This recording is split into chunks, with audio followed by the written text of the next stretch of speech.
Bonsoir et merci de votre fidélité à la RTB. Bienvenue à cette session d'information. Il n'y a pas encore de bilan officiel ni de réaction des autorités burkinabè, mais vraisemblablement l'attaque du dimanche dernier à Arbinda a fait au moins 19 morts parmi les populations. L'attaque est intervenue hier donc aux alentours de 15h et 17h selon des témoins sur place. C'est un groupe d'individus non encore identifiés qui a ouvert le feu sur les habitants. Et puis au Mali voisin, près d'une centaine de morts dans l'attaque d'un village du centre du pays. L'assaut est intervenu lundi vers 3h du matin dans le village de Sobamda, dans la commune de Senga, dans la région de Mopti, selon des témoins sur place. Précise les forces de sécurité maliennes mènent un large ratissage pour traquer les auteurs, assure le gouvernement. Ils affirment en outre que les mesures sont prises pour arrêter et punir les auteurs de ce carnage. L'insécurité au Yaga, dans la région du Sahel, au Burkina Faso, a entraîné la fermeture de 80 écoles et fait plus de 500 élèves déplacés.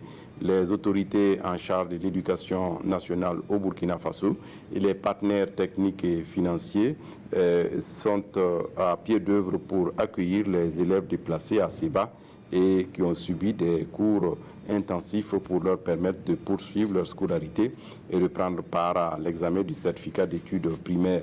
Le ministre de l'Éducation nationale, le professeur Stanislas Ouaro, est allé encourager et soutenir les différents acteurs dans cette mission.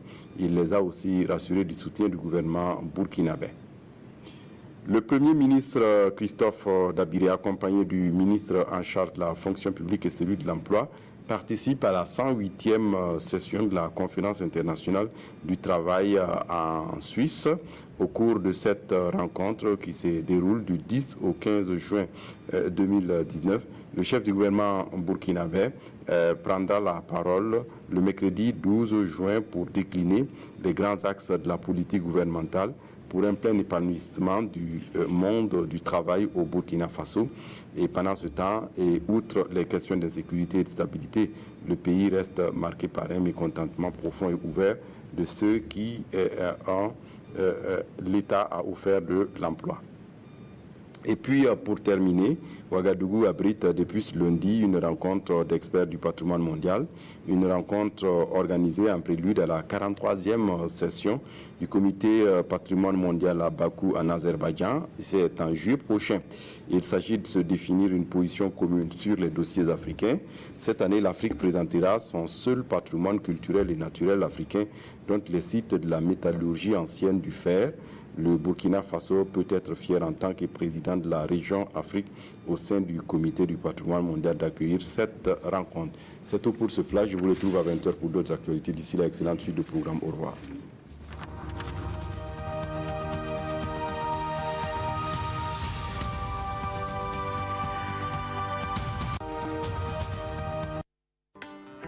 Notre pays, le Burkina Faso, a toujours été un pays où les communautés ont vécu en bonne intelligence dans le respect de chacun, avec le sens de la solidarité.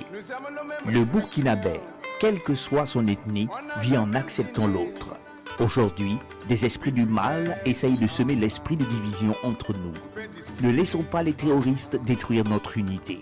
Ne laissons pas les terroristes détruire notre vivre ensemble. Nos ancêtres nous ont enseigné la tolérance, la fraternité, la solidarité. Travaillons à préserver cet héritage afin de laisser à nos enfants un Burkina Faso qui se construit dans la paix. Disons oui à notre diversité ethnique, disons oui à notre fraternité, disons oui au Burkina Faso.